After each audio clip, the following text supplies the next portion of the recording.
Well, welcome to Tales from the PowerAge. Hope you're well. It's been a while. Good to see you back. And tonight we are talking the Brits. No, not the Brits as you might think about it, but the Brits in metal, guys. So, Tales of the PowerAge. If you've not seen us before, we talk all the best about rock and metal, mainly from the 80s and 90s. We do some other stuff as well. But ultimately, this is 1991 and a show that Ozzy Osbourne headlined for the Brits. And for those of you over the pond that are watching this, the Brits is an awards ceremony, a little bit like the Grammys in the UK. So very unusual to actually get some rock acts on there. So most people probably didn't even know they did this, but they did. So they did a huge show at Wembley Arena, which we're going to talk about because guess what? We were there. But before we do that, please ring the house bell, give us a like. And if you enjoy this podcast, you can hit the thanks and you can donate to our beer fund. Now, given that Guinness Zero and Guinness and Bud Light and whoever else we've been drinking have failed to deliver on the merchandising front, we'd really appreciate it injecting. So if you want to, just please feel free. So, we're going to talk about the Brits tonight. So we had Ozzy, we had Thunder, we had the Quireboys, Magnum, Little Angels and Wolfsbane, all prolific British bands of the time. So, Gav, should we have a look at what the weekend looked like first? It was a very unusual thing. I don't know if they've ever done it before or since, but they basically decided that the state of the British music industry was such that they'd have a celebration over 3 nights at Wembley, and metal got its own night due to the fact that it was doing so well in selling so many copies. So it's such a weird thing to get your head around. It's not a festival in terms of it being an all-day thing. It was just a regular arrive at 6:30, 7 job, I think. And then the bands did 3 or 4 songs, or 4 or 5 songs each up until we get to Ozzy. So it was incredible. It's such a unique thing to get bands to do. And it was all for charity, mate. But as you can see, there were other genres on other nights. And they got some cracking British bands. Happy Mondays, Cure, New Model Army, we're all fans of, and a load more, as you can see there. And this is the order they played as well, which we can touch on later because it's controversial. So for the rock and metal fans that are watching this, I just want to remind you, if you're watching this to see Ozzy, we do chapter these podcasts out, so you can jump straight away to Ozzy and you can miss the Happy Mondays, James, The Farm, 808 Stay, Northside, Candy Yard and Beats International. We're not going to be talking about them anymore. But either way, you can jump the chapters and get to the band that you want to hear about. So let's go to the ticket. There we go. So it was advertised like a festival. God, no wonder we bought tickets looking like that. It looked like a little bloody Donington at Wembley. My ticket is pretty shagged, as you can see from that. And that was bringing up the contrast as much as I possibly could. Famously, the ticket this time of tickets at the Wembley Arena were horrendous, and it was rubbish. They all mullered. Our Clash of the Titans. More interesting than the front. Yeah, the fronts were just awful. They were terrible. But in the build up to this is the weird thing. This is put on by the Brits. I have been to gigs. You said that, Gav. I've been to gigs even recently where they'll have charity gigs, like small bands and playing around Brits time. They do sometimes have different shows, but nothing big like this at the time. This is why it was such a shocker, the fact it was all built out. This is a couple of weeks before the actual real Brit Awards were held, and the Brit Awards had, in this particular year, when I was looking this up, it had your George Michael's, Betty Boo was up for Best Female Artist. The Cure were up for Best British Band, and so it was all the pop and all that sort of thing that the phonographic industry liked. And it was just amazing that they chose. I mean, perhaps it was Jonathan King who was behind the Brits at the time. Apparently, perhaps he just thought, "Hey, I can get something going at Wembley Arena for this," and so at least it turned out it was going to be for charity. Yeah, it's a good idea. Bringing them all together. And I think apart from Ozzy, who I'm sure would have been paid, I think the draw for the smaller bands would have been the fact it was going to be on Radio 1 and it was going to be on BBC. So the amount of exposure they were going to get would be worth showing up to do 3 or 4 songs. I think that's what it would have been. I doubt there's, as it was charity, I doubt there's much money involved. But no, but the idea being, as you say, it was sold as a 20 to 30 minutes from each band, just a showcase of the British, what we had going on at the time, early 1991. And we were there, Gav, because these were at the time. These were our favourite, amongst our favourite bands, especially the bands. Completely. Yeah, We were so up for it. Yeah, great one. Okay, cool. Let's have a look at the merch then. well, I'm guessing none of you bought the merch. suffice to say, we didn't invest in a lardy genie. No, it didn't. Didn't blow like your boat. It's from the Queen. It's a kind of magic era-esque type thing, isn't it? It's I was just thinking that. It's a real 80s. Yeah, very 80s. We also really love. Very 80s. No, I wasn't gonna have that on my front just to have a third of my back with my favourite bands on. So no, we didn't get that, but I don't even remember seeing it. Do you remember seeing it, Jam? No, because famously, this is 1991, and we were in a strong period of socialising, having a beer. We rarely looked at merch at that point because it wasn't a priority for us at the time, was it? No. So luckily, they were producing that, so we didn't even have to think about it. If anyone's got a copy of that T-shirt or a photo of the T-shirt, or a program. Share it. Was there a program? I don't know. I'd love a program, but I doubt it. And if it was, it's probably for the 3 nights, isn't it? Yeah. Anyway, let us know if you got a program. Awesome. Cool. And it was introduced. Well, the Metal Night was introduced by the one and only. The legend that is Tommy Vance. Yeah, and that sounds cover is well cool, isn't it? Yeah. It's not relevant to this. It's just a cool cover. Yeah. Wherever you can possibly, Metal Guru. It's brilliant. Just mention the name when you see TV. Great work there with the lettering, Gav. Absolutely love it. He would have been proud, I'm sure. The main TV on man, the radio. TV on the radio himself, I'm sure the main man. But so much of our life, so much of our early days, especially before we could even go to gigs, were taken up with Friday Night Rock Show. Yeah. And just the jingles that he had just blow me away. There was nothing better. That, yeah. If you're at a gig, if you're at a London gig, and it happened a couple of times, and they do the crew are here recording for the BBC. Can you give us a shout out? And they do some sort of jingle. It was just joyous. Saxon had loads, didn't they? Yeah, that was great. I think when they did sessions, they did a jingle as well at the same time. But the Rock with Tommy Vance, obviously. The Rock with Tommy Vance. Oh, super. Didn't Spider have one, Jam? Gav? I think they probably did. Spider did. Yeah. Thin Lizzy did one, or Phil Lynott did one anyway. There's loads, absolutely loads. Yeah. Great days. Brilliant. Best radio show ever. Yeah. Still sends a chill down my spine when you hear the theme music. Oh yeah. Yes. We were going to use it on here, but we didn't want to get involved in all the No, exactly. But that's because it's so much our era, and Tommy Vance was such a legend that it would have been suitable for the PowerAge. Yeah, perfect. Would have been perfect. But not if we're going to have to pay for it. So not that suitable then. Anyway, rock in peace, Tommy. You're a legend. So let's go on to the first band, shall we? Oh, baby. So the first band should have been Little Angels, obviously, but it was Wolfsbane. Because we love them. And they've been really kind and reposted some of our stuff as well. So thank you guys. Yeah. So they were still on the back of a recently released EP with the Kathy Wilson EP. So they did a few songs off that. And the album before that was their debut album. And I guess they were going to be in the studio ready to record their next album, which we'll come on to later. Yeah. But there's a bit of footage available from that era, but there's no footage available from that show. But I remember they were awesome. They were always awesome anyway. You could totally guarantee Wolfies. And the thing I remember about most of these bands, but Wolfies especially, were they were all maximum long hair at this stage, because they were like on their second. They were all on their first or second album, so they got to the stage where all the bands could have got to the look they wanted. And at the time, I thought that was bloody brilliant. I had hair down my backside. Yeah, and, so I love that.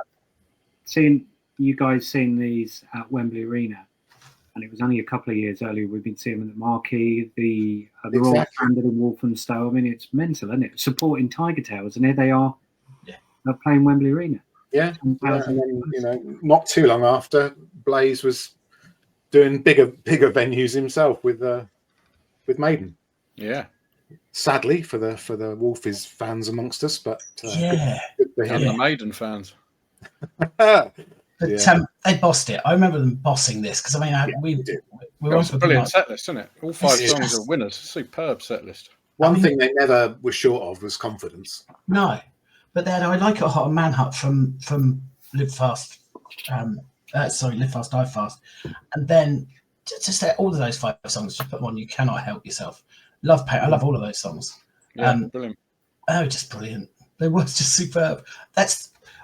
I just wish one day we need to do an EPs only episode, because this, honestly, I can't put into words how much if I just had 2 more songs on it and it had been an album, I think it would have just sold. I don't know what would have happened, but it's just the best. It's just superb. And I love it. And this was seeing them off the back of that. It's just brilliant. And they weren't compromising, were they? If you think how fast Steel and Loco are, Yeah. they're not coming on to go, oh, we really I'm Manhunt.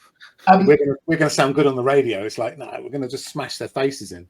Yeah, they could have snuck Babe in, because I'll be honest with you, Babe is immense, and I absolutely love it. For a balladeer. Yeah, like yourself. It's just the best. It's just superb, because Blaze is just mind-blowingly awesome. Yeah. But no, they literally came out. It's going to be live on Radio 1, wasn't it? It was being broadcast live on Radio 1. Steel, Loco. I like it hot. Manhunt and Paint Town Red. Boom. Done the business. Off they go. Follow that. I mean, wow. Ridiculous. Gutted, wouldn't you? Maybe because it was the Brits that it's not been captured by us metal fans.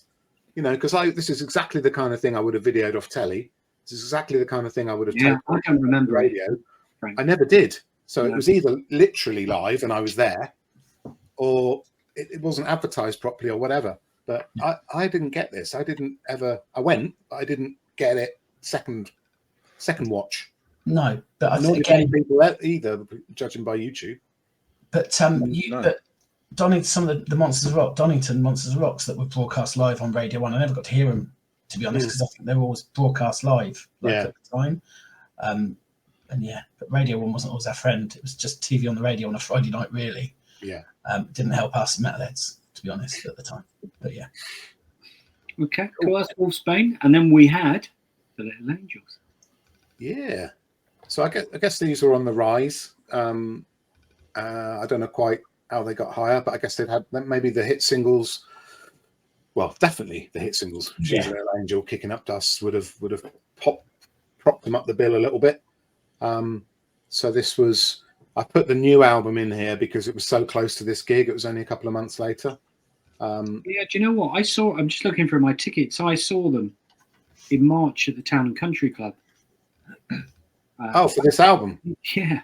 Yeah, it would have been, wouldn't it? I don't really remember it. I remember seeing them a couple of times I'm just looking through the other tickets. I remember seeing them a couple of times at the Irish Centre in Birmingham as well. But yeah, they were great. I mean, this is on YouTube. I think most of it, if not all of it, and they were really good. You know, you really forget how competent, you know, these guys are. It's amazing. You put them on a Wembley stage and they look like they belong there. It's like, how the hell, you know? It's because they just, in those days, you just gig after gig after gig. You know, it was like riding a bike for these guys. And Toby's, you know, he's a Cool. bright guy, isn't he? He's really, really great to listen to on stage. And for those of you who've not heard him on classic Planet Rock, I should say, he's great on there too. Really interesting. Got loads to say. Yeah. And he does it in such a way that's really engaging as well, really different. And he went into production, didn't he? Yeah. As well. Yeah, I think he produced the Saxon album, Jam. Did he? Oh, yeah. Yeah. I think. I might be wrong. I'll cut it out if it's wrong. Oh, yeah, he did. I remember that. I have the power. But yeah, and the bass player went off to be the manager of Boyzone, or the other Irish one, forever and ever. Westlife. West Zone. Which were the early ones? Westlife. Boyzone were first, then Westlife. I don't think it I matters. was right. Yeah. So the bass player. How do I know that? Yeah. So it was Boyzone. Yeah. The bass player went off to be the manager of Boyzone for years and years, and he's in the documentary quite a bit as well. So well done. Probably made a lot more money doing that. 100%. 100% sure that, yeah. There's a lot less hassle. But anyway, the first 2 songs I really like. You know, they're corkers. You know, I'm not so sure about the other two, but that's just me.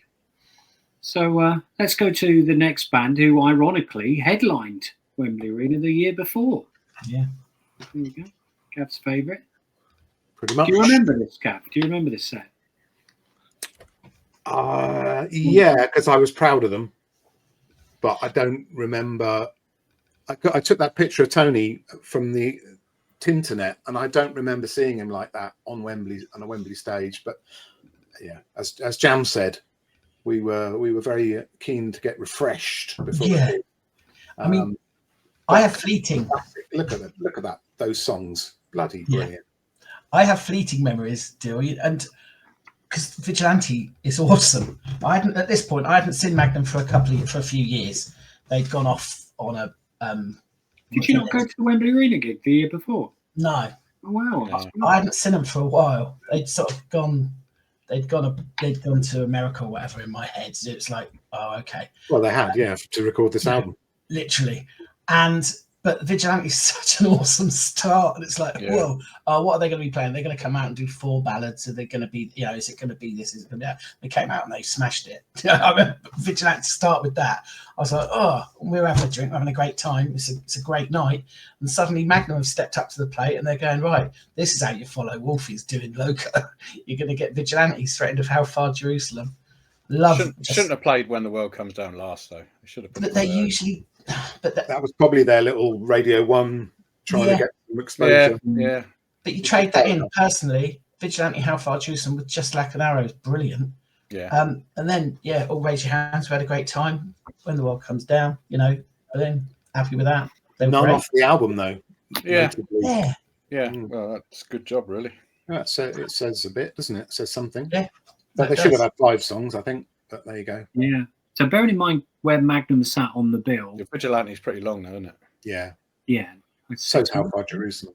So bearing in mind where Magnum were on the bill, the next 2 bands, or something, it's a bit surprising because the next 2 bands had both opened Donington, Monsters of Rock. So Thunder being the first one and had been extremely successful at the year that Whitesnake headlined. So, I mean, we were saying earlier, Gav, this was probably their peak. I always think that Thunder, if they'd been out 4 or 5 years earlier, could have been absolutely huge. And we're talking maybe Def Leppard huge, depending on how they've gone. But they were brilliant, weren't they? Well, the album's so good, they could easily have been that big, yeah.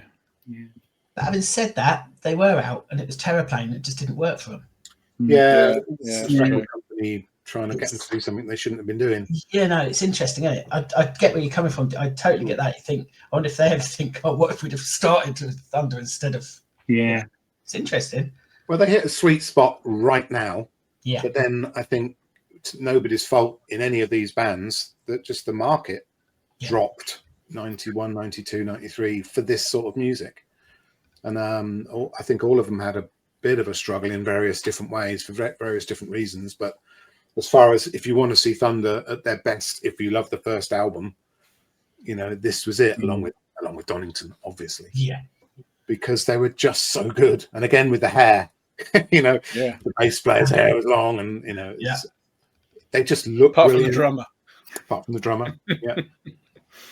They were just masters of their craft. And even on the video, if you want to look it up on YouTube, the whole thing of when they come to the mics together, 3 of them, for the backing vocals, and then they go away, AC/DC style. Yeah. I've always loved that.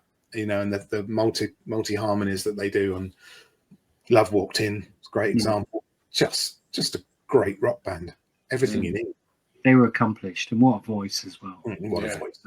And again, Danny, another one on Planet Rock. So Planet Rock, they shared some of our stuff. He's brilliant on Planet Rock. He is good. Yeah, really.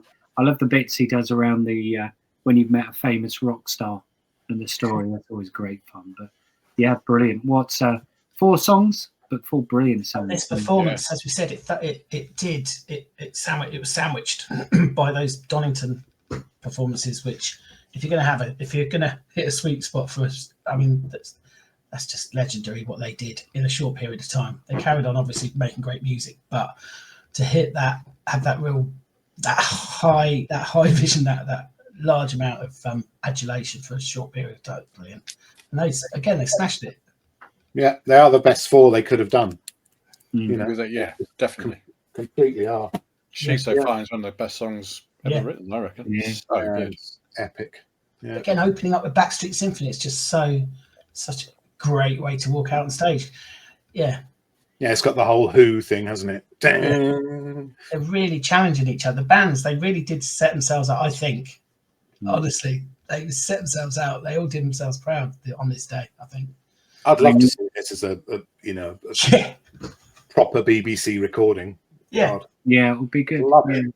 Bit of backstage footage, a few interviews, cut to stage, 20-25 minutes. Have them coming off. Got it in their vaults somewhere.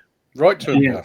Well, keep an eye out. The BBC are auctioning stuff off at the moment, so keep your beady eyes out. You never know. Buy up the rights, release it ourselves. Yeah, anyway around. Okay, good. So that's Thunder. Let's get on to the next act, the Quireboys, who also had a meteoric rise over that sort of year or so since releasing their album. So, any thoughts on the set list, Gav, compared to the other bands? Well, yeah, they were 1 year into promoting the album, so I guess we were expecting another album to be coming fairly soon, which it didn't. But I don't think that first song is actually on the first album. I need to look into it. But yeah, I guess they were doing the singles, weren't they? Hey You, 7 o'clock. I think it is, that first album. Let me go and check. I'm pretty sure it is. Go and check. But yeah, they're all, the last 3 are singles, aren't they? Misled's obviously off the album. He was wearing, I remember him wearing the Union Jack t-shirt, which we've managed to get a screen grab of there. But yeah, they were flying high as well. I mean, obviously they were flying high because they were bigger than the other bands, seemingly, on whatever metric they used. Yeah, so they're all on this album. Long Time Coming was the 3rd track on side 2. Oh, okay. Yeah. Stand corrected. Signed one there.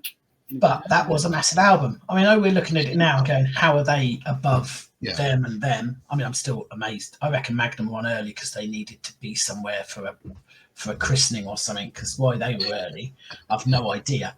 A band that headline Wembley on their own. Exactly. Nuts. But this Quireboys album was massive, and it sold as well.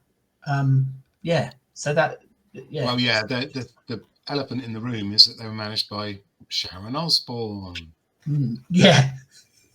So there's obviously you can have Ozzy, but I'm going to look after my stable of talent, and and it's non-negotiable if you want Ozzy. Yeah. Sure. Similar thing happened. I mean, I would have liked set list wise. I love Hey You, love 7 o'clock. I'd have liked Sex Party, but never mind. Perhaps they thought Radio 1, perhaps Sex Party was a bit too racy. 100% thought that, yeah.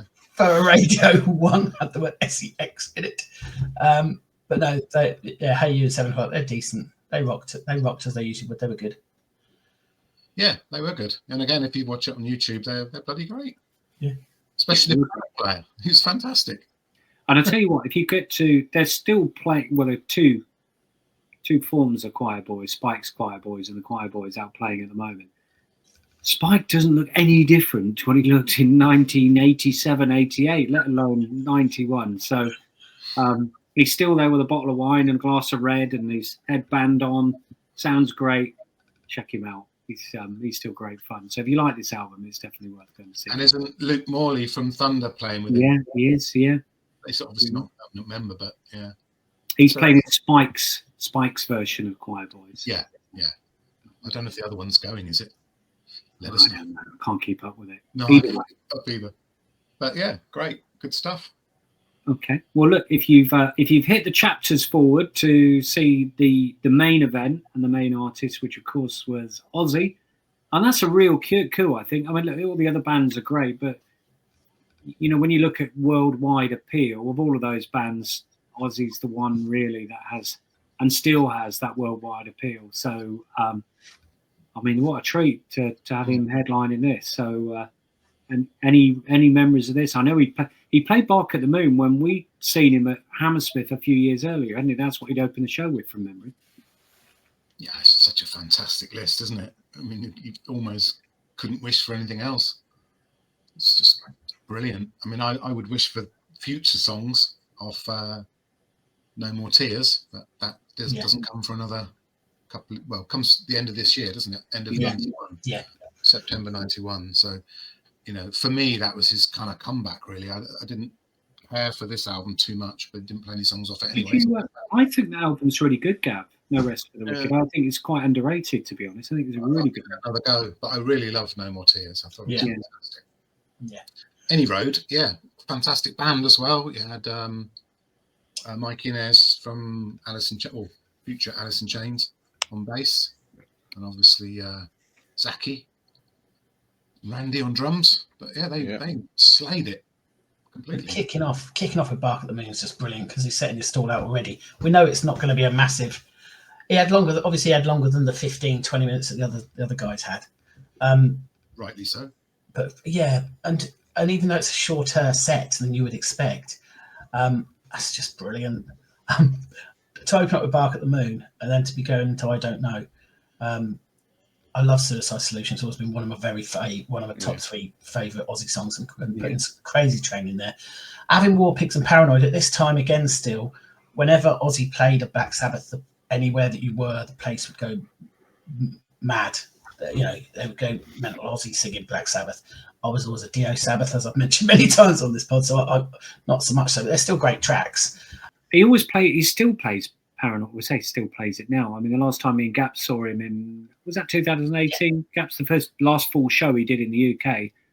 He closed with Paranoid, so he's always played that. The fact that he did there's nothing off of No Rest for the Wicked. No one's surprised to that. Ultimate Sin. He's gone for the old tracks. It's brilliant. They were great. I just wasn't expecting it at the time. And when you listen, he did exactly the right thing. But you're right.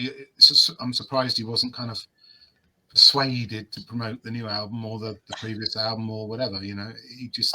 In fact, all the bands did what they should do for this. Yeah, it's just a celebration of how good they are. I would say the right songs. I'd say it was it's not even the greatest hits. It's just songs that we loved. It wasn't, because otherwise he'd done Shot in the Dark, which actually I love. I'd have loved to hear. But he would have done some of those songs that have been in the charts. And he didn't. He literally went out and go, right, this is good. This will be good. I'll play this. And it had with Mr. Crowley as well. It had the slower number. It had it all. And he went in there, 7 songs, smashed it. Brilliant. I wonder if he picked up any new people because of a lot of the earlier bands being younger. Maybe they just stayed on for Ozzy and got hooked. Yeah. Or maybe the Ozzy fans didn't care about everybody else and just came for Ozzy. Yeah. More that way around. That's probably a fair. Yeah. There's a great shot on the slide, Gav, of the crowd, which I think you can just make out the hands up in it. So he was clearly going down an absolute storm. If you watch some of the videos, the crowd looked brilliant. Yeah. They look really into it, especially, I'm thinking of Thunder, but they're totally into it. It's such a weird thing. I mean, I'm sure the economics of doing this doesn't work commercially, but it'd be great if they did. I'd love to see a lineup like this of, just a few songs each. Yeah. Polar opposite of Download now. There's too many bands, too many days. But at the same time, Gav, I can't remember the exact logistics, and we'd have been off back forth to the bar as well, because back in those days, Wembley Arena wasn't just there to charge. How much is a large jack there, Deal? £17.20 apparently. I thank you, but there last year, £17.20 in 2024. Now, given that we've got inflation at 3.5%, it's probably about £25. That's around 25, yeah. Back in 1991, you could actually afford to have a few beers in a venue, couldn't you, Gav? So we'd have been having a few drinks. I don't remember much in the way of complications with loads of time between bands, to set up and that. I don't remember a revolving stage or any gimmicks No. I was just thinking, I think I remember there being a big screen, the big screens. We didn't have big screens much back in the day. We rarely went to, this is the start of arena gig time. We didn't go exclusively arena gigs. But I think I remember there being big screens, which would make sense because it's being filmed, wasn't it, by the BBC, which again just added to the fact that it wasn't just a little charity. This is a big do, and they'd added production to it, which when you're talking about the economics, it makes you wonder. Yeah, it was very different. I remember being quite sort of honoured. You sometimes think, oh, I'm glad I picked up and come to this. because it was a little bit different in our list of gigs that we've been to. Yeah, it's kind of totally forgotten about, and I wonder how many people will comment below about whether they remember it or whether it completely passed them by. It's such a weird thing, but it's very, very, very cool to go to. The thing we forgot to mention actually is David Coverdale was on a lot of the adverts as making a guest appearance or introducing bands or whatever. To our recollection, he didn't show up. He was apparently supposed to be with Thunder because he's best mates with them, and I think he was trying to help them out as much as he could with the Donington opening and when Whitesnake headlined and things like that. So I don't know why that didn't happen, but if anyone knows that, I'd be fascinated to know. And David, if you know and you want to come and have a chat on the show, please just send us a note, and we'd be happy to have that discussion. We'd love that. So that was the who knew Brits did heavy metal? Well, they did back in 1991, and on top of that, to boot, it was just over £2 for a band. The ticket was £12.50 for this. So what an absolute bargain! Can you imagine that? And to your point, Jan, you can't even buy a double JD and Coke now, let alone the ticket. I mean, you couldn't make it up, could you?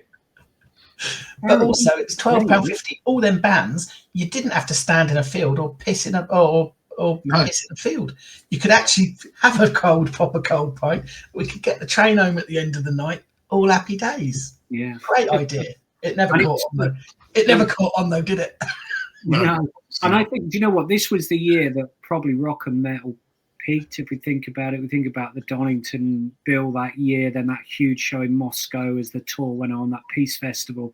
It was massive, huge MTV. And then, of course, Nirvana came out this year, and then it was sort of like dropped off a cliff, didn't it, the following year in 92, and things just changed massively. So you're really lucky if you managed to make this show. This is one of the rare secret ones, and one that isn't lauded very often among the rock community. It's not one that people talk about, is it? You know, when you think about classic lineups and gigs and stuff, this isn't one that anyone really ever mentions, to be honest. I bet the bands do, you know. Yeah. Say, I played Wembley. Yeah. I bet Little Angels do as well. Yeah, sure. Okay. Shall we have a look at what the bands did next? Because there were some huge records came out after this. Well, first of all, this was in the music press, which was basically bands thanking or the Brits thanking the bands and giving them an opportunity to list people they wanted to thank. So I just found this. I thought it was interesting. You can pause it and see who your favourite bands thanked. There you go. Thanks to all the staff at Wembley. It was a great success, and the money went back to the Brits. Very good. So yeah, we thought it'd be useful to what happens next, but in the context of this, it wasn't a normal album cycle. You know, normally it's very obvious what they're doing because the album supports the tour and the tour supports the album, but this was just, it dropped in their diaries and they just did it. So in the case of Wolfsbane, it was Down for the Good Guys, which was their second album proper. I don't know if they were recording at this time. They must have done. Well, it's probably in the bag, wasn't it? Yeah, it's probably in the bag by now. If it was coming out in July. Yeah. Well, he's still on Def Jam then. Yeah. Which we love that album. It's totally brilliant. Little Angels were waiting a couple of years, actually. I don't know what was going on in the Little Angels camp, but it was a couple of years before they released Jam. Great name for an album. It's a great name. Yeah. And Magnum had just done some big tours, so they were ready for their obligatory live album, The Spirit. So yeah, they were on top of the world. That was their last Polydor album, which again shows you that things are changing. Yeah. And then they had harder times after that. Indeed, they played the Marquee the same week as I played the Marquee.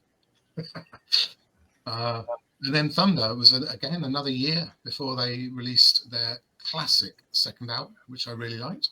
Wasn't too much of a departure. I guess the songs were a little bit longer and a little bit more bluesy, but still brilliant.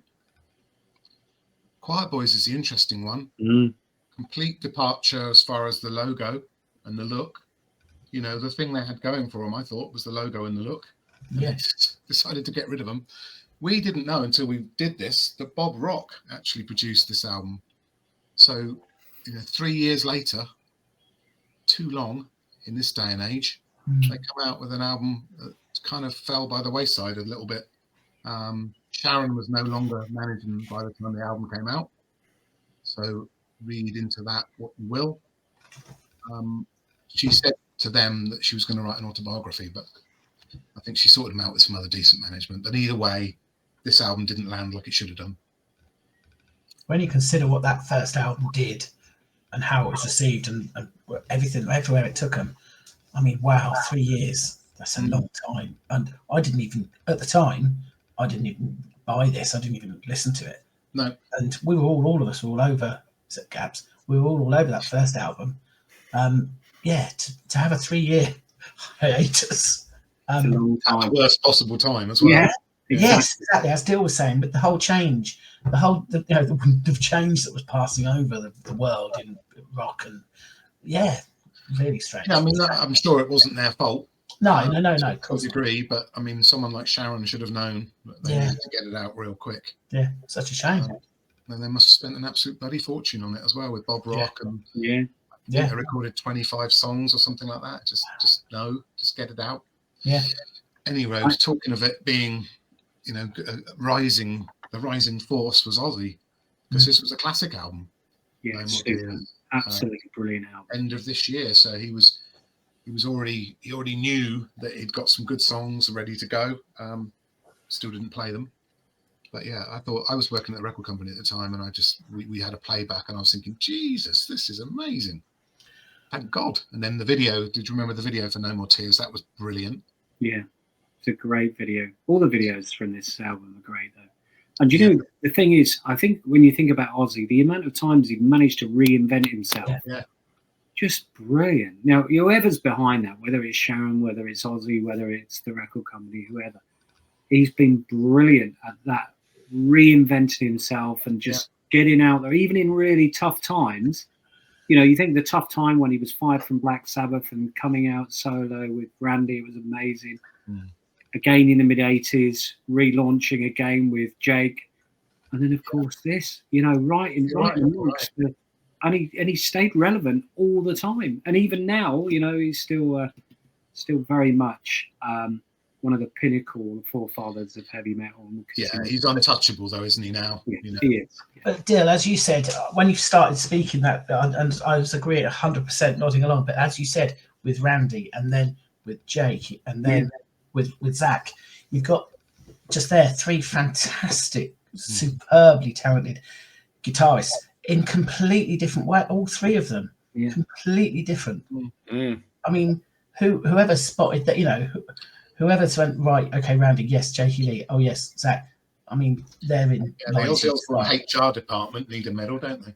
Yeah, and that's recruiting those cats. Because that record. Where did Zach come from?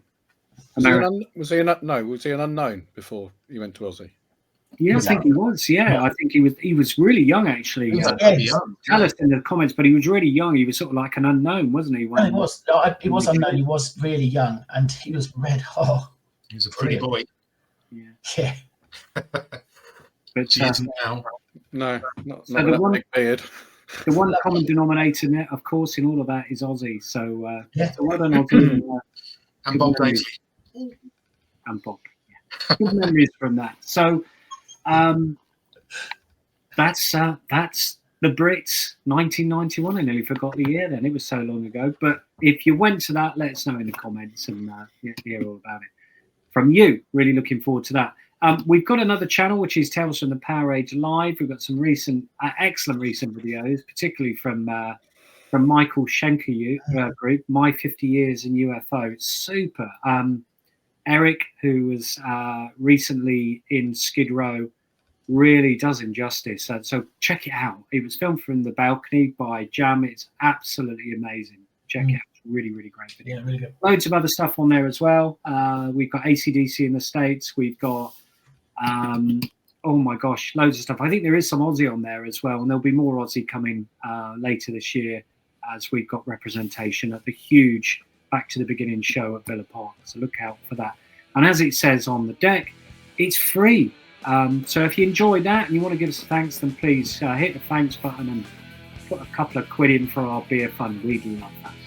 So if you want to get in contact with us, you can. You can do that through Facebook from Tales from the PowerAge, or on X on Tales from the PowerAge at TTFTPR. We're on Bluesky as well, TFTPR at Bluesky Social. We're on Instagram at Tales from the PowerAge. If you wanted to buy some merch, you can on Tales from the PowerAge at Spreadshop. Every time I see that, I think it's like a betting shop. And you can also check us out on some of the things that we've been doing. You'll find out a little bit more about our backstory online at www.talesfromthepowerage.com. So, listen, I hope you enjoyed that. As I've already said, hit the Hell's Bell. That will give you reminders when we are dropping videos and dropping podcasts. Give us a subscribe. We really appreciate that. Get involved in the comments. Tell us your thoughts and memories from this show or any of the other shows that we cover on this. Like I said, we're a premier rock show covering metal and rock from the 80s and 90s, and we'll continue to do that. The more you give us support, the more you get involved with us, then the more we'll do it and the more we'll get excited about doing it. So I hope you enjoyed that, and we'll speak to you soon, and hopefully we'll see you all down the pub at some point or down the bar at your local gig. See you soon, guys. Bye. Cheers. Bye now.